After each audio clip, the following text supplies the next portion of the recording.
Tuesday, December 2nd, arrives in Salem like a storm building quietly at the edge of the sky. Nothing explodes immediately, but everything cracks. Relationships wobble, secrets hover just beneath the surface, and every storyline takes one small, dangerous step toward collapse. This is the day when emotional pressure points begin to burst, when subtle warnings turn into red flags, and when a fragile young girl starts slipping deeper into a darkness nobody sees coming.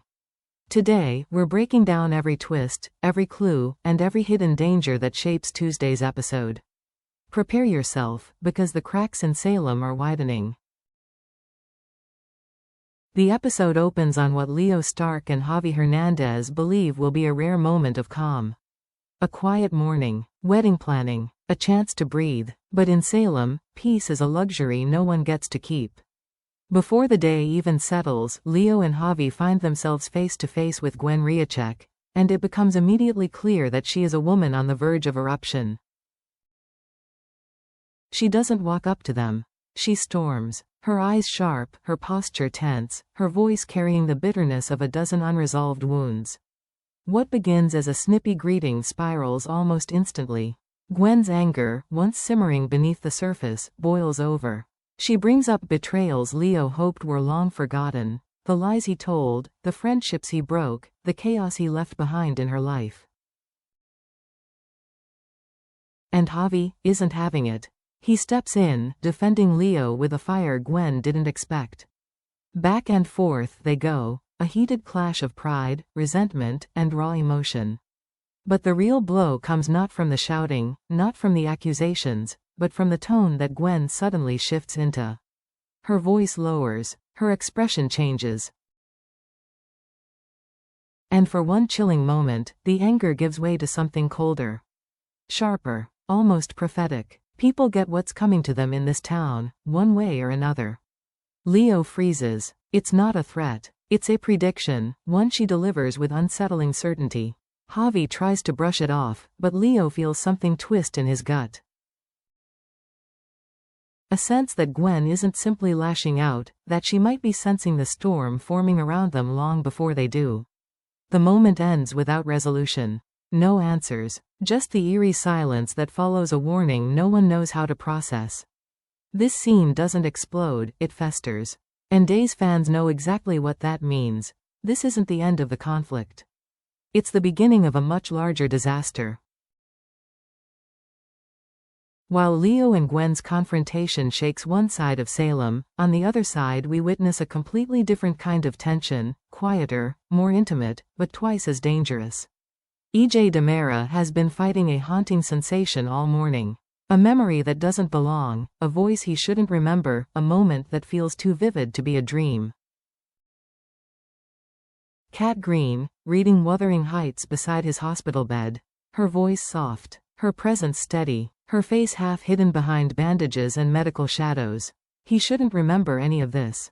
But he does, and the memory refuses to let go. So when Kat walks into the room, EJ's breath catches. And then she does something he absolutely did not expect.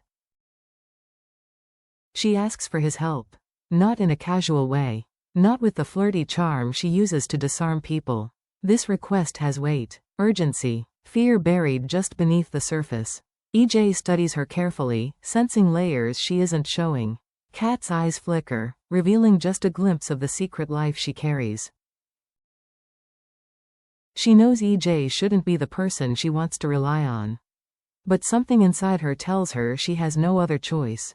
And EJ knows perfectly well he shouldn't entertain this. Kat is trouble. Kat is unpredictable. Kat is tied to memories he doesn't fully understand. But the moment the distance closes between them, the air shifts. The spark is undeniable, familiar, magnetic, dangerous. This interaction doesn't just hint at a connection, it resurrects one. A connection forged in a comatose haze, in whispered stories and stolen moments neither of them remembers clearly. EJ feels drawn deeper into the mystery, not just because he wants answers, but because Kat represents a piece of his past he didn't know existed.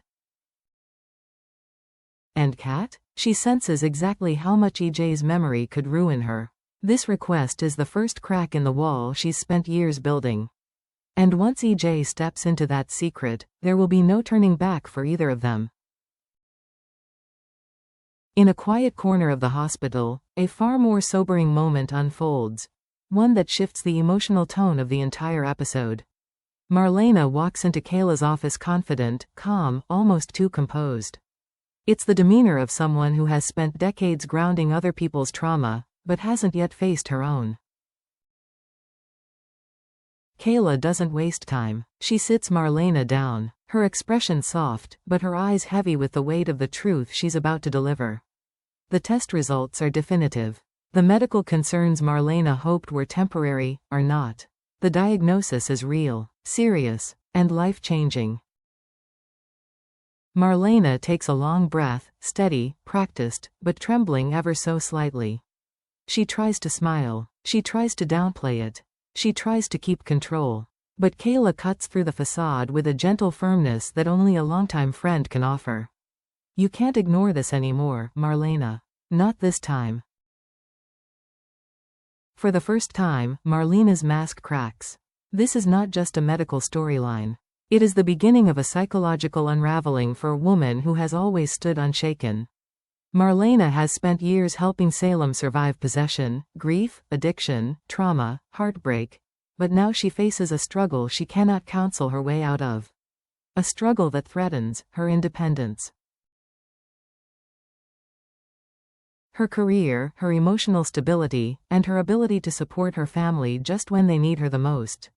As the reality settles in, Marlena's thoughts turn to Brady, Rachel, and the crisis unfolding at Bayview. She knows they're slipping into chaos, and now, she may not be strong enough to pull them back. This diagnosis doesn't explode outward. It implodes inward, quiet, suffocating, and devastating. A ticking time bomb that Marlena refuses to let anyone else see, even as the pressure builds with every passing moment. Belle Brady has held herself together longer than anyone expected, but Tuesday is the day her emotional foundation finally gives way. Her life has become a storm hitting from every direction. Rachel is spiraling mentally, slipping deeper into paranoia and fear. Brady is breaking, torn apart by guilt and helplessness. Sean's trauma lingers, a wound Belle still doesn't know how to heal. And now, the blow she never saw coming, Marlena's diagnosis, threatening the person who has always been her anchor. Belle isn't just stressed. She is overwhelmed, exhausted, and emotionally stretched to the breaking point. When she arrives at Paulina's office, she doesn't walk in with confidence. She stumbles in, eyes red, voice shaking, walls crumbling. She doesn't ask for guidance. She doesn't try to be strong. She simply lets herself fall. Paulina instantly shifts into her protective, maternal mode, offering warmth, wisdom, and that unmistakable, no-nonsense love she is known for. But even Paulina pauses, because Belle isn't just upset.